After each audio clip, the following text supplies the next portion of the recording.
WiSP Sports Radio, the voice of women in sport. I'm Chris Stafford, and hopefully today I'm going to be joined by two women who are out there covering sport around the world. And that is, of course, my regular co-host. That's Nancy Gillen. She's still in the farthest reaches of Russia.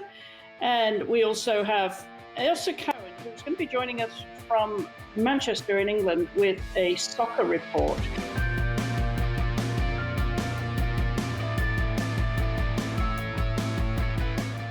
Let's just see if we could get Ailsa and Nancy on the line here. Are you there, Nancy? Hello, I'm here. Hi, from the far reaches of Russia again. How's it going? Yeah, no, it's going well. It's the quarterfinals are tomorrow, so it's getting to the exciting stage of competition, which is good.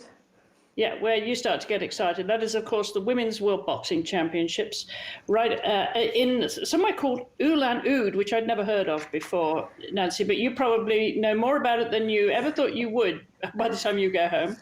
Yeah. I had a walk around in it. It's got the world's biggest statue of Lenin, so that's its claim to fame.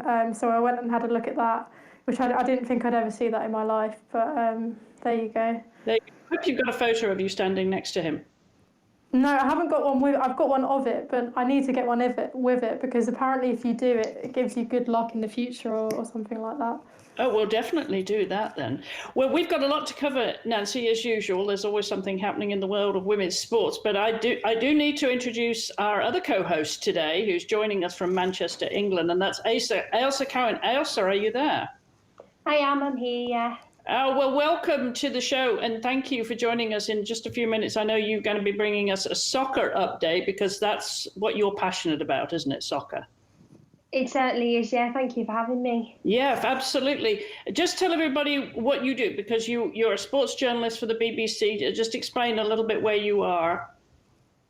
Currently, I'm at BBC Radio Manchester. I'm working with the sport team. I've been reporting and covering games for them since about February this year, covering Manchester City women, and they've also had me covering League Two and League One men's games as well.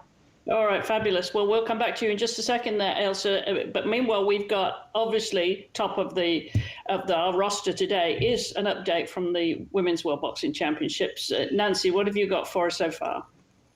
Well, there's been quite a few good performances, but I think the one that's stood out for me is Mary Kom. She's an Indian boxer who, if you're into boxing, you would have definitely heard of her because she's looking for her 7th world title. And she got gold at the Commonwealth Games last year as well, so she's quite prolific. So that's actually, it's a record. The 6th that she has is already a record, so if she gets 7, she's breaking her own record really, which is quite impressive. But she's moved up a weight division here, so she used to be in the light flyweight class and now she's in flyweight. I'm presuming it's because flyweight is going to be at the Olympics next year, so I'm presuming she's kind of preparing for that. But she won her first bout here yesterday, so she's on track to get her 7th world title, which I just think is pretty impressive. Yeah, that's really impressive. And of course, this is an important indicator of form going into the 2020 Tokyo Olympic Games, isn't it?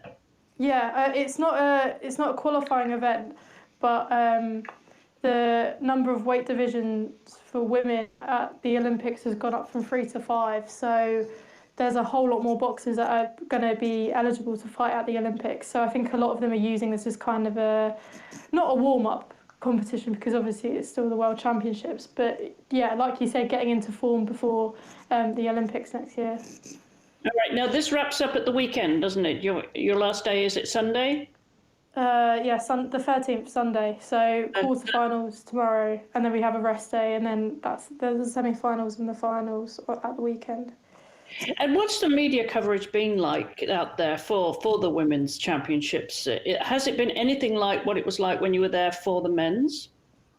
It's a little bit quieter, but I would say with the men's, it was I found it quite quiet anyway. It was only the Russians were there, and then media from Uzbekistan, but that's because they did really, really well. They topped the medal table, and then there was a Cuban guy there, but then Cuba are really prolific in men's boxing. But here there's the Russian media, and then me.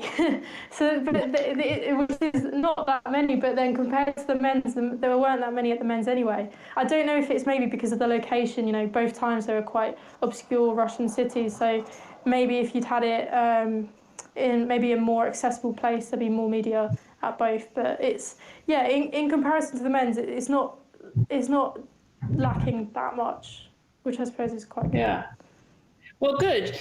And obviously you'll be following them blow by blow, quite literally, right through to the end there. So next week we'll be catching up with you back in England, I hope, and getting a well-deserved break. Now, we can't really wrap up what happened in the past week without mentioning the World Athletics Championships there that took place in Doha, where everything seems to be happening these days, Russia and Doha.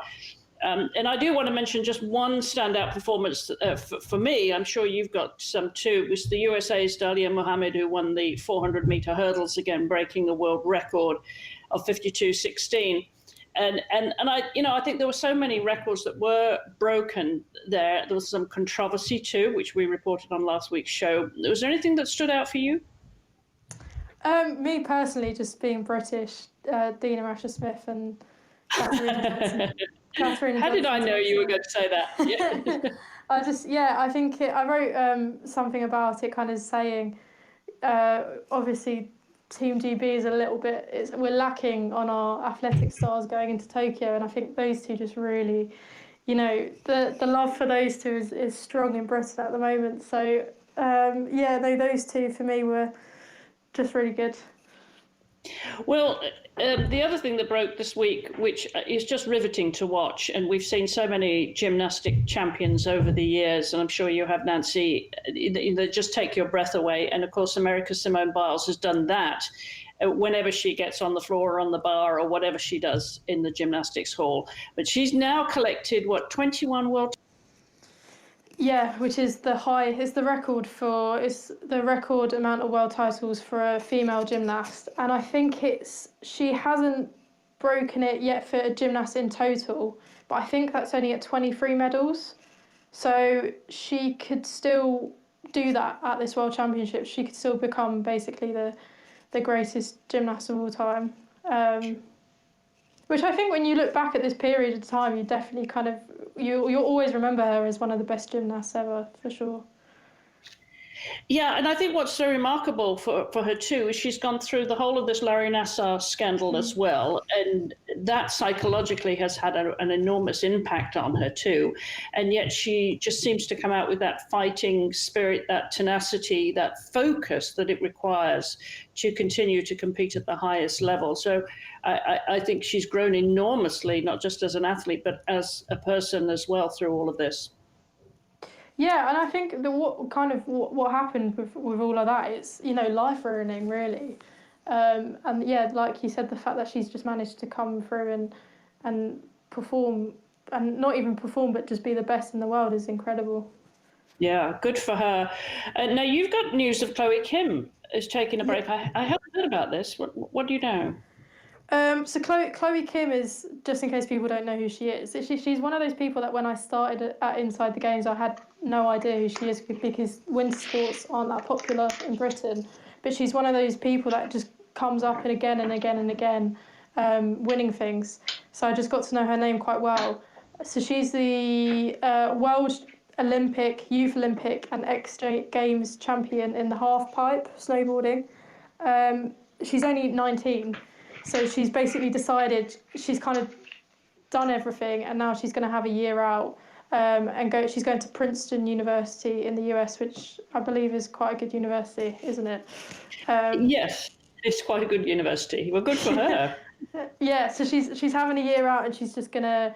So she said she's going to be a normal kid for once. But then obviously you've got the 2022 Winter Olympics in Beijing, so she's coming back next year to try and qualify for that. But it's it'd be a shame to see her go, but like I said before, she's literally won everything. So she kind of, completely in her rights to just take a year off and study for a bit and then go back to it. Yeah, it doesn't have anything to prove, and probably that break will help her too psychologically, and maybe make her hungry to come back and break records and get back on the Olympic team. So yeah, good story. Now we're going to bring in Ailsa again, because Ailsa wants to talk about soccer, don't you? I certainly do. What have you got for us, Ailsa? Basically, I was just going to have a rundown of what has been going on soccer-wise here in England, if that's okay with you. Yes, go ahead. What have you got? So here in England, the Women's Super League gets back underway this Saturday following the international break. There's only one game this Saturday, and that's last year's league and FA Cup winners Manchester City. They're at home to Birmingham City, and I just wanted to quickly say as well what an amazing start to the season the WSL had. They had Manchester City women versus Man United women, and there was over 31,000 people just at that one game, and that was a record for the Women's Super League when you go back and think about where women's football has come from and what impact that the Women's World Cup has clearly had on football here in England. I know it's not quite on the level as what it is over in America at the moment, but I just wanted to say that it's just been such an amazing start to the season for the girls here in England. Yeah, because your girls really, I mean, they didn't get as far as they wanted to in the World Cup, obviously, but yeah, they've still made a name for themselves. They've been front and centre of women's sport generally in the UK since then. Yeah, they certainly have. Despite the exit that the Lionesses did have out of the World Cup, the nation still got behind them, and you can clearly tell here in England the love that has certainly grown for them. You can tell there's a lot more people behind them, that we have a lot more of an attachment to them now, and names like Steph Houghton and Beth Mead and Nikita Paris are now being thrown around in normal conversations, whereas a couple of years ago you'd have had the odd person saying, oh, why, who's that? Do you know what I mean? They've become a lot more sort of household names, and that is how women's football can certainly take off if more and more people are talking about it and more people are getting involved as well. Yeah, and if you mention the name Lucy Bronze, they tend to know who you're talking about. She, of course, finished third behind the Americans in the FIFA World Awards there that took place a couple of weeks ago. And yeah, so she's come from. Now, talking about the Americans, because we have to, because it was their victory tour, wasn't it? Yeah, it was, yeah. And it was Jill Ellis's last game in charge for them as well. And what a career she's had as well.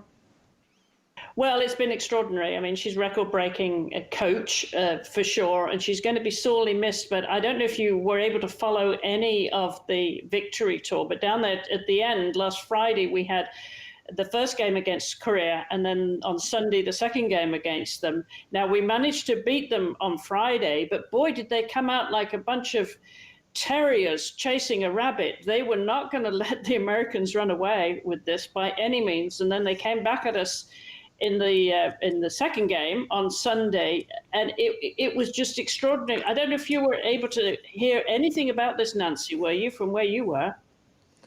No, I wasn't, unfortunately. I saw some stuff on social media, but no, I wasn't able to watch any of it. No, it was extraordinary. It just went down. It was a very scrappy fight, basically, because it came down to a draw in the end, which not the note that Jill wanted to go out on. But unfortunately, in the closing minutes, in extra time, Carly Lloyd scored a super goal, but someone else was offside, and you know, the emotions of all of that, of her, you know, this would have been wonderful because Carly had scored the goal earlier, but to come back and score the decisive goal to win that, and would really have sealed that victory tour. But it wasn't to be, and the Koreans, all credit to them. As I say, it was a bit scrappy, but they went in there determined not to let the Americans dominate, and they didn't. So, yeah, great farewell for Jill in many ways. She was celebrated, and she will continue to be. So we wish her well with whatever comes next for her.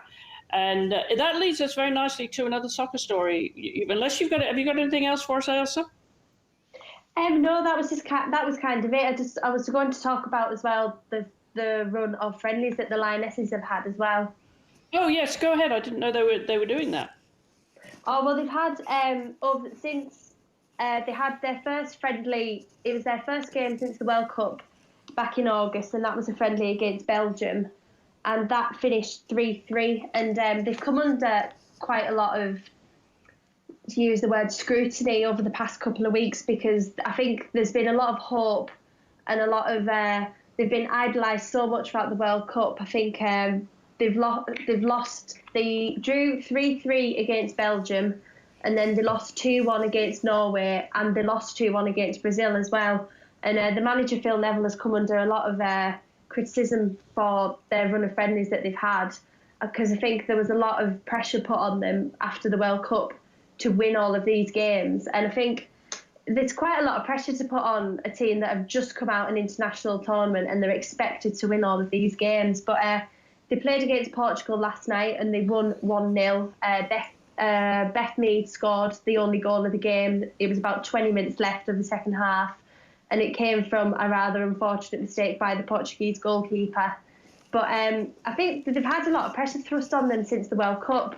I think the nation, despite all the love that they have for them, they do have a lot of expectations put on them now. And the next friendly is against Germany, which is at Wembley on the 9th of November. And there's been a lot of hope thrust onto that now, that this will be the big game. This will be a massive showcase for the women's game. But in the media, I have seen a lot of people expressing their concern as to, is Phil Neville really the right man for the job? I think he did very well during the World Cup, but I think he's struggling to carry on that momentum and, pardon the pun, keep the ball rolling after the international tournament. I think some of the girls are struggling maybe with some of the pressures, and, when you get put back into the WSL and Championship and having league games and international games, it's hard to keep the squad as gelled as what they would be during the summer when they're playing together all the time. Yeah, when I know I've heard that Phil Neville has come under a lot of fire, but I wonder if Jill Ellis might be getting a call. You never know, do you? I mean, it would be going home for her. Yeah, it would. It'd be back on home soil for her, wouldn't it? Yeah, it would. And I understand that pressure, because Americans were in the same situation. So much was expected of them because they are world champions yet again. That it just puts that pressure on them to win every time. And nobody can win every time. But it's a lot to put on the girls. And I think certainly speaking from watching this victory tour, I've watched all the games, and these girls were tired. They're tired physically and they were tired mentally. You could tell that because there's so many demands put on them off the pitch now, that sponsorship and media and obligations. There's a lot of that going on. That it really does take its toll. So what else is happening? What will you be following then, Ailsa, in the next week? I'll be following the Manchester City women's game on Saturday. After reporting on them for the last few months, I've definitely got a soft spot for them now. But I'm also just going to be keeping an eye on the Lionesses over the next couple of weeks, sort of seeing how their preparations are going into this game against Germany. I know it's not for another month or so, but Phil Neville takes his preparation very seriously, and just sort of seeing what sort of how he handles the media coming out of these, this run of games. I'm just interested to see how they're going to go into it, and just following the WSL and seeing a Man City going to get the treble this year. Last year they won the League Cup and the FA Cup, but they lost out on the league by 3 points. Arsenal snatched it off them in the last couple of weeks. But yeah, I'll just be keeping an eye on the WSL and the Championship over here. Excellent. All right. Well, I hope you'll come back and give us more reports here, Ailsa. But we do have another story, an update, actually, Nancy, don't we, on the Iran women attending soccer games in Iran. You have an update for us. Yeah, so that's been going on for about quite a few months now.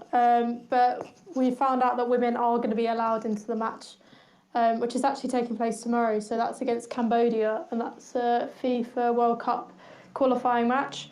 And I think it's 3,500 tickets have been put on sale to women.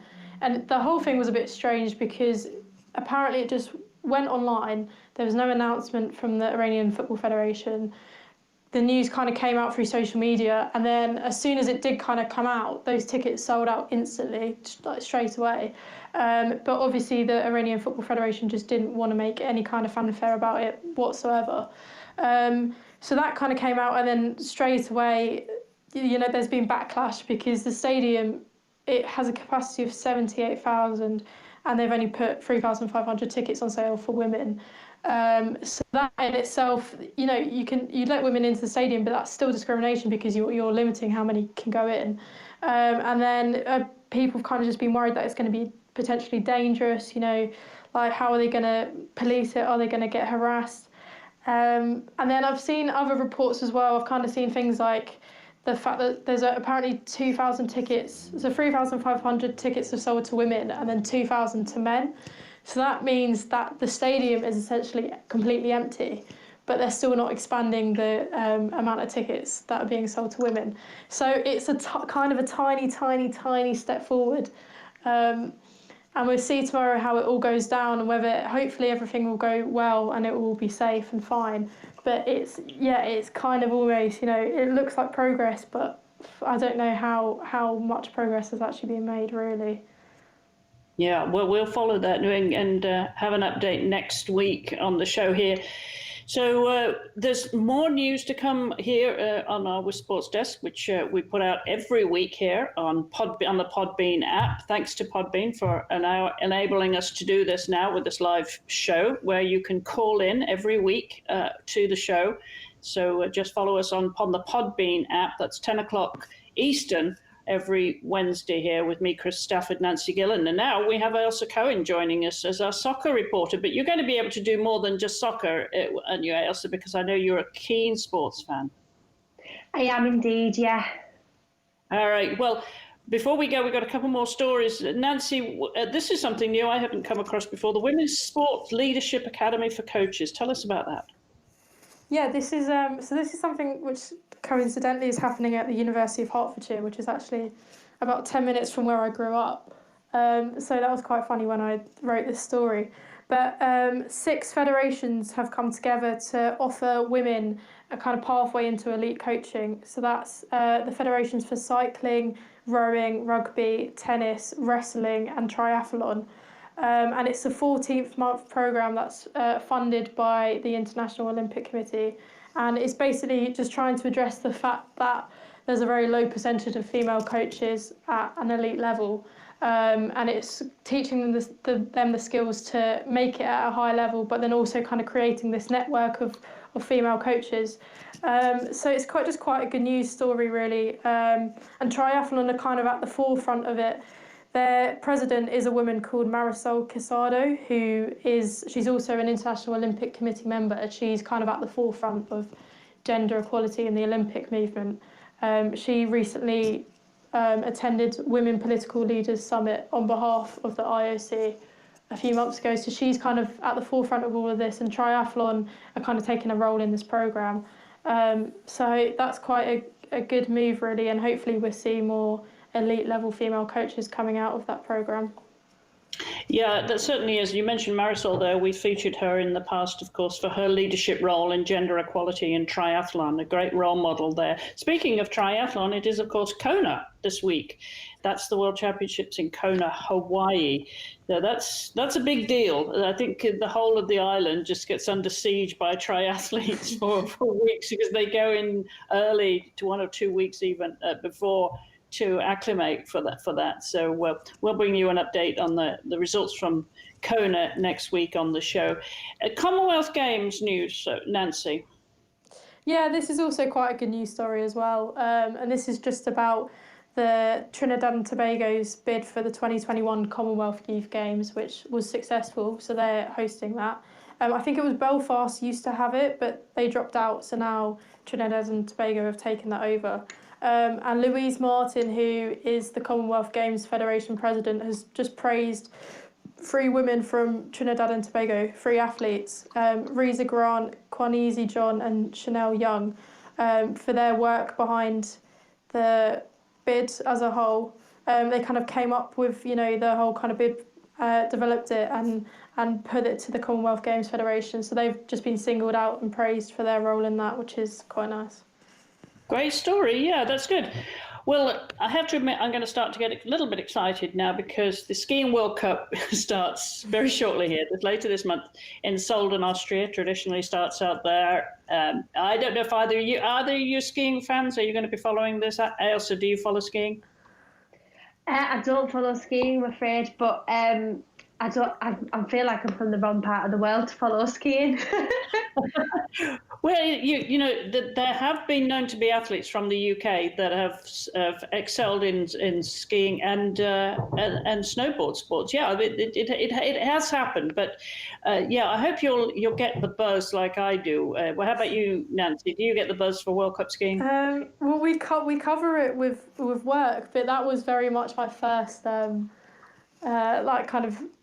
that was the first time I'd ever really got involved in. I've never been skiing myself, so yeah, I have a bit of knowledge now, but it was kind of my first time really covering winter sports. But we'll be doing that.